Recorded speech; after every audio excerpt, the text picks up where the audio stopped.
Social मीडियावर व्हिडिओची कमी नाही। इथे असंख्य व्हिडिओ समोर येतात, पण काही व्हिडिओ हे मनाला स्पर्श करतात, तर काही व्हिडिओ पाहून नक्कीच आश्चर्य वाटतं।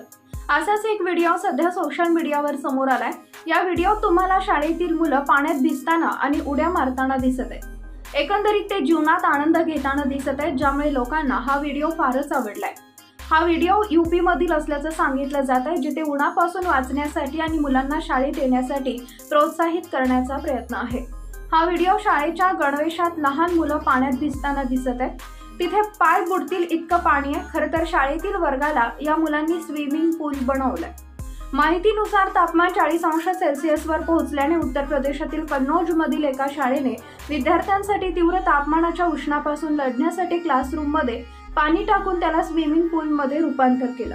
उष्णतेच्या लाटेने तापमानाचे विक्रम मोडल्याने अनेक मुलांना घरी राहावं लागतं, त्यामुळे शाळेनं हे पाऊल उचललं असल्याचं सांगितलं जात आहे।